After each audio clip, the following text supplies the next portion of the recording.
Hello friends, welcome to Athens kitchen. ഇന്ന് നമ്മൾക്ക് കടുപ്പത്തിലൊരു ചായ എങ്ങനെ ഉണ്ടാക്കാമെന്ന് നോക്കാം.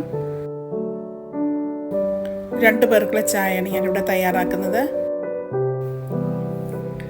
ഒരു പാനിലേക്ക് നമുക്ക് 250 ml കപ്പിൽ 1 കപ്പ് പാലൊഴിച്ച് കൊടുക്കാം. അതിലേക്ക് അതേ കപ്പിൽ തന്നെ 1 കപ്പ് വെള്ളവും കൂടി ചേർത്ത് കൊടുക്കാം. മീഡിയം ഫ്ലെയിമിലിട്ട് നന്നായിട്ട് തിളപ്പിച്ചെടുക്കാം. ഇപ്പോൾ തിളച്ച് വന്നിട്ടുണ്ട്. അതിലേക്ക് 1 ടേബിൾ സ്പൂൺ ഇല്ലത്തേൽ ചേർത്ത് കൊടുക്കാം. ഒരു 1.5 ടേബിൾ സ്പൂൺ പഞ്ചസാരയും കൂടെ ചേർത്ത് കൊടുക്കാം. ഇല്ലത്തേയിലയ്ക്ക് പകരം പൊടിത്തേയിലയാണ് ഉപയോഗിക്കുന്നതെങ്കിൽ നിങ്ങൾക്ക് 3 ടീസ്പൂൺ പൊടിത്തേയില ചേർത്ത് കൊടുത്താൽ മതി. ഏലക്കയുടെ ഫ്ലേവർ ഇഷ്ടമുള്ളവർക്ക് 2 ഏലക്ക തൊലി കളഞ്ഞതിന് ശേഷം ഒന്ന് ചതച്ചിട്ട് കൊടുക്കാവുന്നതാണ്. നന്നായിട്ടൊന്ന് ഇളക്കി കൊടുക്കാം. 2 മിനിറ്റ് വരെ ലോ ഫ്ലെയിമിലിട്ട് തിളപ്പിച്ചെടുക്കാം. ഇനി നമുക്ക് ഫ്ലെയിം ഓഫാക്കാം. ഇത് നമുക്കൊരു വേറൊരു പാത്രത്തിലേക്ക് അരിച്ചൊഴിക്കാം. ചായ പതച്ചെടുക്കുന്നതനുസരിച്ച് ചായയുടെ രുചി കൂടുന്നതായിരിക്കും. ഇനി നമുക്കൊരു സെർവിങ് ഗ്ലാസ്സിലേക്ക് ഒഴിച്ചു കൊടുക്കാം.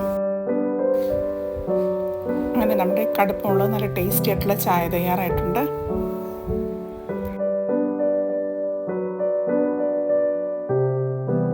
Thank you for watching.